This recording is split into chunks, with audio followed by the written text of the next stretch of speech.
Welcome back. Jenna joins the table. Always a bright spot here when she joins us with today's talker, Savannah. You had to miss a couple of days. Is that today's talker? That's you, babe. You're the talker. Teachable moment. Now, last week, you all remember this story. She was accidentally hit in the eye by a sharp train. I like how you didn't say, I was about to say you weren't going to name the defendant, Charley. Accidentally, yes. And you suffered a form of retinal detachment, which is more common than a lot of folks realized. Savannah had to undergo laser treatment to repair the damage. Here to help Savannah and here to help a lot of other folks who are watching and listening right now, Dr. Negrin. She's a board-certified ophthalmologist. Before we get to you, though, good to see you. Check in with you. Well, because I remember we were at the parade. Last we heard, you were like, hey, need more lasers. Yes. Even after that. Yeah, so I've been basically going almost every day for more laser. The first laser they did, I actually had to go under for. It was kind of emergency. Like, they rushed me in there. They shot me up with a big laser, and they were actually not sure it had worked at all. And thought I was going to have this surgery, which we'll hear from Dr. Annie about. So it's like weird because the vision doesn't have a lot to do with the injury, but the vision is getting better every day. But I'm still blurry. I mean, I can see you, but. You know, you're blurry. You're not wearing a contact. It is. It's like right now, it's like having one contact in and out. When it first started, though, it was like a complete blur. I couldn't have seen anything. Not you. So how many lasers have you had? Like over the course of? I mean, is it like 5 or something? Like it started on Monday, then Monday night, then Tuesday, then Wednesday, and then I guess on Saturday again.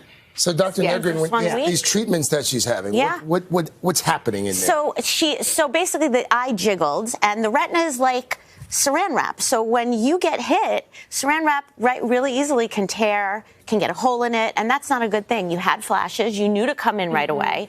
Laser, if you have a small enough tear, laser can actually kind of weld down the outside of the tear to prevent more fluid from getting underneath and more of the retina detaching. So the lasers are a really neat way to take care of it. If the tear is small enough, you don't actually have to go to the operating room. Yeah, and I have to say, for the last week, the doctors have been like, you know, hopefully we won't have to have surgery. And I did not Google it because I was like, I don't need to go down the parade of Best horrible. thing you could have done. But when I read about it this morning, that retinal surgery is major. It is, and you have to be kind of in like traction. You have to be in a certain position because we'll usually put an oil bubble or a gas bubble in that kind of sits in the eye and it has to flatten the retina out. So how do you flatten the retina out? You have to be face down, maybe a week, maybe 3 weeks, depending on the extent. Like all day, all night? Yeah. They rent beds for it, almost like with the holes in it for your head. So that would not, you got really lucky. So what's long term though for Savannah right now? Long term, she should be fine because if the tear is small enough that it can be lasered in the office,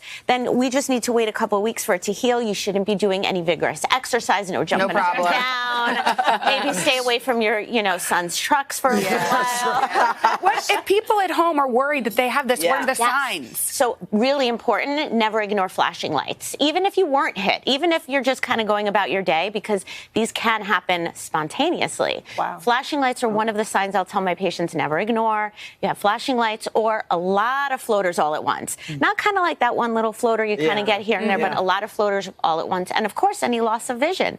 Curtain coming down from the top or the side, you never want to ignore signs like that. So if my retina is detached and it got lasered off and it just stays detached, is my eyesight going to be Your eyesight should get a lot better. So right now what's happening is they welded it down and the blood vessels are growing back in. The retina wasn't it can detached. to repair itself. Exactly. It wasn't detached for that long, and so now it can kind of start to get its blood supply, and you should do really well. Thank goodness. You know what? You ophthalmologists are incredible. Isn't it amazing what medicine can do with the laser? It really is. So I'm very how grateful. important your sight is. Thank you. Yeah, I'm grateful you're doing well. Thank you so much. Thank you, Dr. Negrin.